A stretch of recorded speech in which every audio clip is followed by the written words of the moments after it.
అమ్మా బాగా నొప్పిగా ఉందమ్మా. ఓరి దేవుడా, చూడండి ఏం చేశారో. వాళ్ళు రెచ్చగొట్టేసరికి ఎంతలా కొట్టారో చూడండి మన పిల్లాన్ని. గొడ్డును బాధినట్టు కుమ్మేశారు వాడిని మీరు.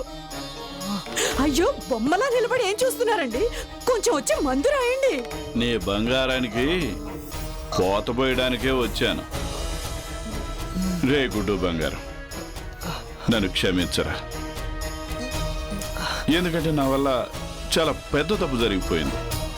నేను నిన్ను బయట సరిగ్గా కొట్టలేకపోయాను రా. ఆ కోసరు కూడా ఇక్కడే పూర్తి చేస్తాను.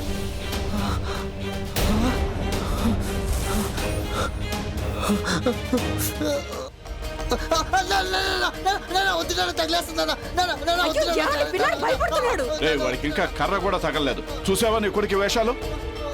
ఎలా అరుస్తున్నాడు. నాకైతే వీడు మక్కలు ఎరగొట్టాలన్నంత కోపంగా ఉంది. మీకేమైనా పిచ్చెక్కిందా? పిచ్చెక్కింది. ఎంత పనికి మళ్ళీ వాడిని కన్నామే మనం. రే గుడ్డు, లేనన్నా లేచి కూర్చో.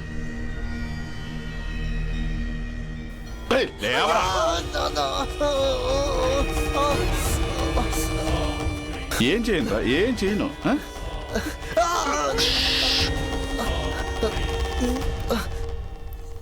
ఒరే దద్దమ్మా, కిడ్నాప్ చేసినప్పుడు ఎవడరా 10,000 ఇవ్వమని అడుగుతాడు?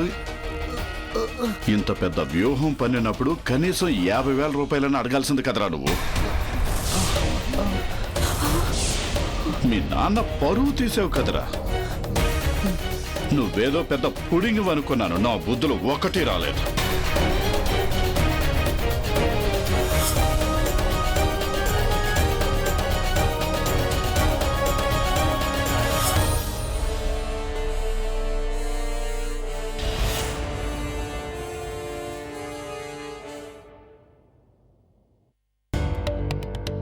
ఐదున్నరా? ఓరి భగవంతుడా, ఈరోజు నా కొంప మునిగింది. త్వరగా రెడీ అవ్వాలి. అయ్యో సంతోషి, పిన్ని, మీ బాబాయ్ కోసం కొంచెం టిఫిన్ చెయ్యమ్మా. పిన్ని, నాకు ఇప్పుడే ఆలస్యం. సంతోషి, మీ బాబాయ్కి నువ్వు చేసిన టిఫిన్ అంటే చాలా ఇష్టం. ఆయన నీకు మీ బాబాయ్ గురించి ప్రత్యేకంగా చెప్పాలి. తెలుసు పిన్ని, కానీ నేను చేసేదాన్ని. నాకు ఇప్పటికే ఆలస్యం అయిపోతుంది. మీకు తెలుసు కదా నేను పనికి వెళ్ళాలని. అటు చూడండి, 5:30 అయిపోయింది. 6 గంటలకు బస్సు ఉంది. అయితే ఏమైంది? అయినా అరగంట టైం ఉంది కదా. నాకు తెలుసులే, మా సంతోషి ఫటాఫట్ పని చేసేస్తుంది. నేను అన్ని ముందే రెడీ చేసి ఉంచేశాను. మీ బాబాయ్ కోసం కొంచెం టిఫిన్ చేసి వెళ్ళు. సరే, చేసి వెళ్తాను.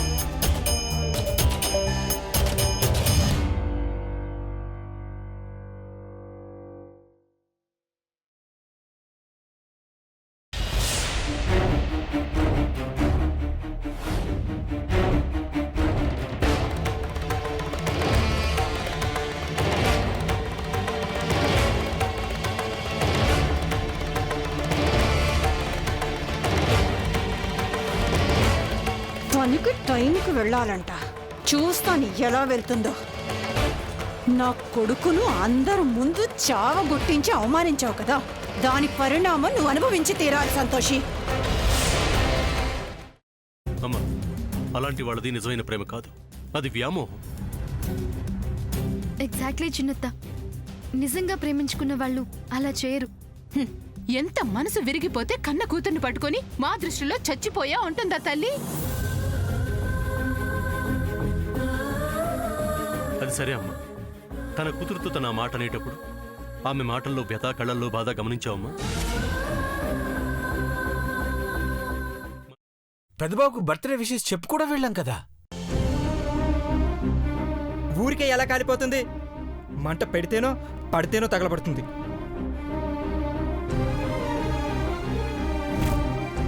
కరెక్ట్ చిన్నబాబు, నీకొచ్చినట్టే నాకు డౌట్ వచ్చింది. పార్వతే షర్టును తగలబెట్టిందనుకుంటా.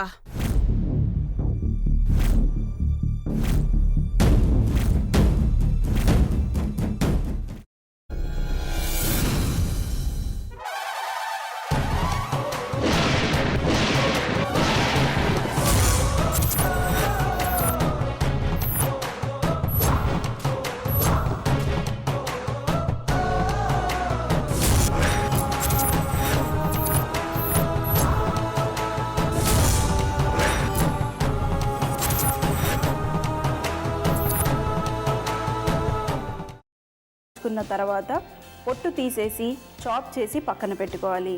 ఒక ప్యాన్లో కొద్దిగా నూనె వేడి చేసి అందులో ఆవాలు, మినప్పప్పు, శనగపప్పు, కరివేపాకు, సన్నగా తరిగి పెట్టుకున్న ఉల్లిపాయలు వేసుకుని 1 నిమిషం పాటు వేయించుకోవాలి. ఆ తర్వాత కాల్చి కట్ చేసి పెట్టుకున్న వంకాయని కూడా అందులో వేసుకుని బాగా మిక్స్ చేసి బౌల్లోకి ట్రాన్స్ఫర్ చేసుకుని అందులో తగినంత చిక్కటి పెరుగు లేదా పల్చటి పెరుగు వేసుకుని మిక్స్ చేసి అన్నంతో కానివ్వండి, చపాతీతో కానివ్వండి సర్వ్ చేసినా చాలా బాగుంటుంది.